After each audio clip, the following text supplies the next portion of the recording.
நாம் வாழுகின்ற இந்த உலகில் இருக்கின்ற இருளை நீக்குவதற்கு மாதந்தோறும் ஒரு சூரியன் என மொத்தம் 12 சூரியர்கள் தோன்றி ஒளி தருகிறார்கள் என்பது சான்றோர் வாக்கு. அதுபோல உயிர்களாகிய நம்மிடத்தில் உள்ள அக இருளாகிய ஆணவமலம் நீங்கவும் 12 சூரிய பிரகாசமுடைய திருமந்திரங்கள் தேவை என கருதிய தெய்வ சேக்கிழார் பெருமானுக்கு எல்லாம் வல்ல இறைவர் உணர்த்தியருளிய திருப்பதிகம்தான் வாழ்க அந்தணர் வானவர் ஆனினம் என துவங்கும் திருப்பாசுரம் ஆகும். திருஞான சம்பந்தரின் அவதார நோக்கமாகிய வேத நெறி தலைத்தோங்க, மிகு சைவத்துறை விளங்க, பூத பரம்பரை பொலிய அவர் பாடியருளிய திருப்பதிகமே திருப்பாசுரம் ஆகும். இந்த திருப்பாசுரத்தில் மொத்தம் 12 பாடல்கள் உண்டு. வேறு எந்த ஒரு பதிகத்திற்கும் விளக்க உரை தராத சேக்கிழார் பெருமான் திருப்பாசுரத்தில் உள்ள 12 பாடல்களுக்கு 23 பாடல்களில் விளக்க உரை தந்திருக்கிறார் என்பதை நாம் சிந்திக்க வேண்டும்.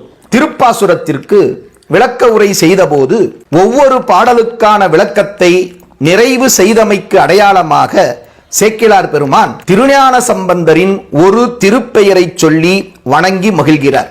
இவ்வாறு 12 பாடல்களுக்கு 12 திருநாமத்தை சொல்லி வணங்குகிறார். அந்த 12 நாமங்களே 12 திருப்பெயர் துதி அல்லது துவாதச நாம அர்ச்சனை என போற்றப்படுகிறது.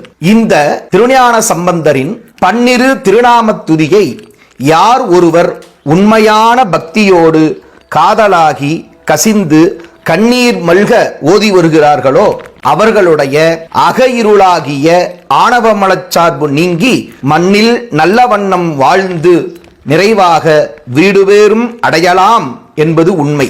இந்த உண்மையை பெரிய புராண பேருரை செய்தருளிய சிவக்கவிமணி ஐயா அவர்கள் தமது நுண்பான் நுழைபுலத்தால் குறிப்பிடுகின்றார். இப்போது அந்த திருஞான சம்பந்தரின் 12 பெயர் துதியை நாமும் சொல்லி உய்வு பெறுவோம்.